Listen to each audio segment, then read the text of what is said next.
السلام علیکم محترم سامعین و ناظرین، امید ہے آپ سب خیریت سے ہوں گے۔ آج ایک بہت ہی اہم ایشو پر چند گزارشات آپ لوگوں کے سامنے پیش کرنا چاہوں گا۔ وہ یہ ہے کہ وطن عزیز پاکستان معاشی طور پر مشکل صورتحال سے دوچار ہے، یہ آپ بخوبی جانتے ہیں، لیکن ایک شور برپا ہو چکا ہے۔ وہ لوگ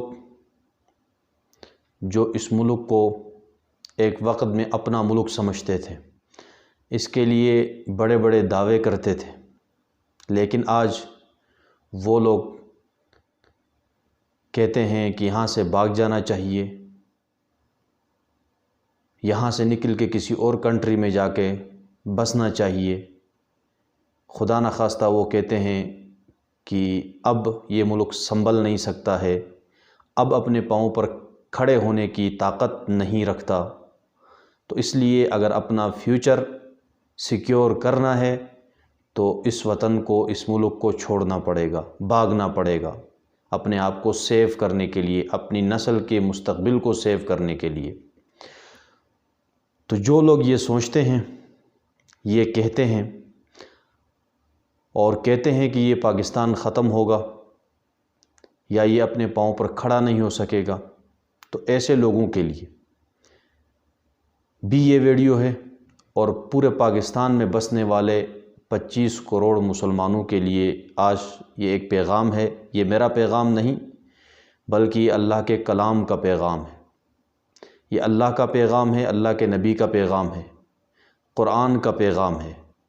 اللہ تبارک و تعالیٰ نے ایسی مشکل صورتحال سے نکلنے کے لیے ہم نے اسباب سارے اختیار کر لیے، لیکن ایگزیکیوٹ نہیں کر سکے، اور نہ ایگزیکیوٹ کر سکتے ہیں جب تک ہم قرآن سے رہنمائی نہیں لیں گے، قرآن کے در پہ نہیں جائیں گے، اللہ کے کلام سے نہیں پوچھیں گے کہ ایسی صورتحال سے ہم کیسے نکل سکتے ہیں۔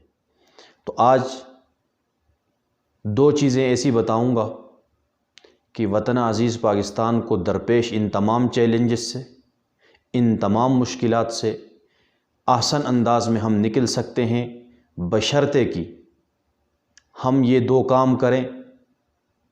وہ دو کام کیا ہیں؟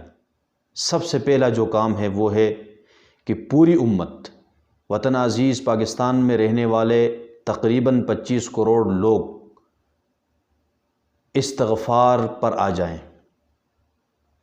پورے تو نہیں آ سکتے ہیں، اکثریت بھی اگر استغفار پر آ جاتی ہے، روزانہ کا معمول بنائیں کہ 100 دفعہ استغفار پڑھیں، صدق دل سے، اخلاص سے، اللہ کے سامنے ندامت کے ساتھ کہ اللہ جو ہم نے گناہ کیے، جو ہم نے آپ کے راستے سے رخ موڑا۔ اللہ قرآن میں فرماتے ہیں وَمَنْ أَعْرَضَ عَنْ ذِكْرِي فَإِنَّ لَهُ مَعِيشَةً ضَنْكَ، سورہ طٰہٰ میں، کہ جو میرے راستے سے ہٹے گا، جو میرے پیغام سے منہ موڑے گا، تو اس کے لیے پھر معیشت، اس کا رزق جو ہے وہ تنگ ہوگا۔ تو ہم نے اللہ سے منہ موڑا ہے، بحیثیت قوم ہم نے اللہ کے احکامات کو پس پشت ڈالا ہے، جس کی وجہ سے اللہ ہم سے ناراض ہیں اور ہم ایسی صورتحال سے دوچار ہیں۔ تو اس سے نکلنے کا جو پہلا کام ہے وہ ہم نے، پوری امت اگر پوری نہیں آ سکتی ہے تو اکثریت استغفار پر آ جائے۔ قرآن میں اگر جا کے ہم دیکھتے ہیں تو قرآن کیا کہتا ہے؟ قرآن کہتا ہے سورہ نوح میں، اللہ تبارک و تعالیٰ نے فرمایا نوح کی قوم سے فَقُلْتُ اسْتَغْفِرُوا رَبَّكُمْ إِنَّهُ كَانَ غَفَّارًا يُرْسِلِ السَّمَاءَ عَلَيْكُمْ مِدْرَارًا وَيُمْدِدْكُمْ بِأَمْوَالٍ وَبَنِينَ وَيَجْعَلْ لَكُمْ جَنَّاتٍ وَيَجْعَلْ لَكُمْ أَنْهَارًا۔ اے پیغمبر، آپ ان سے کہہ دو کہ اپنے رب سے استغفار مانگے، بخشش طلب کرے، گناہوں کی معافی مانگے، آپ کا رب معاف کرنے والا ہے، آسمان سے بے انتہا بارش برسائے گا، نعمتیں بے شمار نازل کرے گا۔ تو اللہ تعالیٰ کی نعمتوں کا نزول تبھی ہوگا جب آپ استغفار کریں گے۔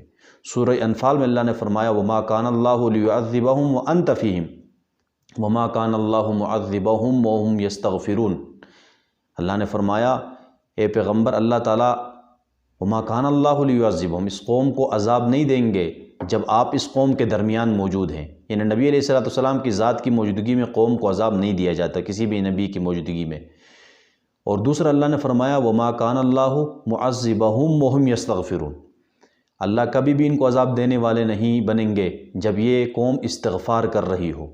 جب کوئی قوم استغفار کرتی تو پھر اللہ تعالیٰ اس پر کسی طرح کا بھی عذاب نازل نہیں فرماتے ہیں۔ تو میرے دوستو، سب سے پہلا کام جو ہم نے کرنا ہے وہ ہے کہ ہم نے بحیثیت قوم استغفار پر آنا ہے۔ اور دوسرا کام جو ہم نے کرنا ہے وہ ہے پوری قوم نماز کی طرف رجوع کریں، اللہ کی طرف رجوع کریں، نماز پڑھنے والے بن جائیں۔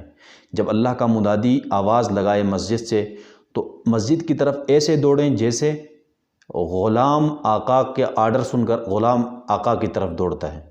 تو ہم سب اللہ کے غلام ہیں، تو قوم بحیثیت قوم اکثریت نماز پڑھنے لگ جائیں، اللہ کو منانے لگ جائیں۔ اس لیے کہ جب قرآن کی طرف اگر ہم جاتے ہیں، قرآن سے ہم رہنمائی لیتے ہیں، تو سورہ یونس میں ہے کہ جب موسیٰ علیہ السلام کی قوم نے، بنی اسرائیل نے اللہ سے دعا کی وَنَجِّنَا بِرَحْمَتِكَ مِنَ الْقَوْمِ الْكَافِرِينَ، کہ اللہ اپنی رحمت سے ہمیں اس ظالم قوم سے، اس کافر قوم سے نجات عطا فرما، تو پھر اللہ تعالیٰ نے نجات عطا فرمائی۔ اتنی بڑی طاقتور قوم سے اللہ تعالیٰ نے بنی اسرائیل کو نجات عطا کی، اور اس کے بعد اللہ نے آگے فرمایا کہ وَجَعَلُوا بُيُوتَكُمْ قِبْلَةً وَأَقِيمُوا الصَّلَاةَ، کہ موسیٰ اپنی قوم کو کہہ دو کہ اپنے گھروں کو قبلہ بناؤ اور نماز قائم کریں، کیونکہ مشکل صورتحال میں آپ نے نماز سے ہی مدد لینی ہے۔ اور سورہ بقرہ میں اللہ نے فرمایا یا ایھا الذین آمنوا استعینوا بالصبر والصلاۃ، اے ایمان والو، اجتماعی طور پر یہ جمع کا صیغہ استعینوا، صبر اور نماز سے آپ نے اللہ کی مدد طلب کرنی ہے۔ تو بحیثیت قوم اجتماعی طور پر اگر ہم نماز پر آ جاتے ہیں اور ساتھ میں استغفار کرتے ہیں تو یہ جس صورتحال سے ہم دوچار ہیں، جو مشکل صورتحال ہمیں درپیش ہے، اس سے ہم بخوبی نکال سکتے ہیں۔ اللہ کی ذات کے علاوہ اب کوئی ہمیں اس صورتحال سے نکال نہیں سکتا ہے۔ تو اس لیے اسباب ہم نے اختیار کیے ہیں، اسباب اختیار کرتے رہیں، لیکن ساتھ میں مسبب الاسباب کے در پر ہم نے حاضری لگانی ہوگی۔